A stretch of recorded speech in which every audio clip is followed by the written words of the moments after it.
आज भाजपमध्ये नाशिकमधून स्थानिक स्वराज्य संस्थेच्या निवडणुकीच्या पार्श्वभूमीवर भव्य असे पक्षप्रवेश पार पडले।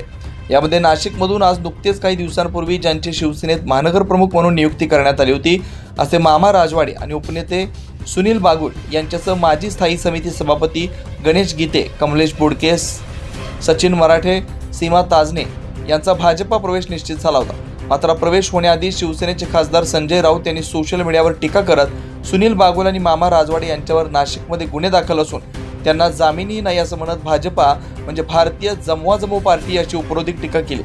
या पार्श्वभूमीवर भाजपने राजकीय अंदाज घेत सुनील बागुल आणि मामा राजवाडे यांचा प्रवेश तात्पुरता थांबवला।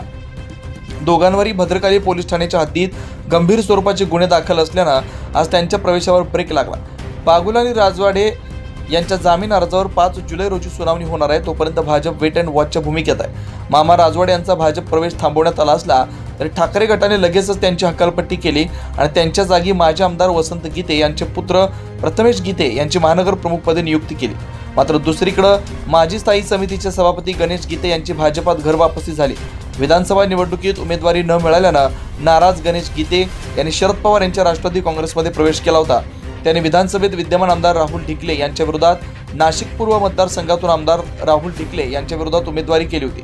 आज गीते यांच्यासोबत नगरसेवक कमलेश बोडके, प्रशांत दिबे, सचिन मराठे, सीमा ताजने यांचा भाजपात प्रवेश झाला। भाजप प्रदेशाध्यक्ष रवींद्र चव्हाण आणि कॅबिनेट मंत्री गिरीश महाजन यांच्या उपस्थितीत हा पक्षप्रवेश पार पडला। यावेळी पंचवटीतील अनेक पदाधिकारी, कार्यकर्ते मोठ्या संख्येने उपस्थित होते। त्यांच्या देखील भाजपात प्रवेशामुळे भाजपाची नाशिक शहरातील राजकीय ताकद अधिक वाढली आहे। महायुतीतून स्वतंत्र लढण्याच्या तयारीचे संकेतही या प्रवेशातून दिसून आले। या प्रवेश प्रसंगी नाशिकमधील आमदार राहुल ढिकले, प्रदेश उपाध्यक्ष बाळासाहेब सानप, प्रदेश प्रवक्ते लक्ष्मण सावजी, ज्येष्ठ नेते विजय साने तसेच भाजपचे अनेक पदाधिकारी उपस्थित होते। राजकीय वर्तुळात दिवसभर या प्रवेशांची जोरदार चर्चा सुरू होती।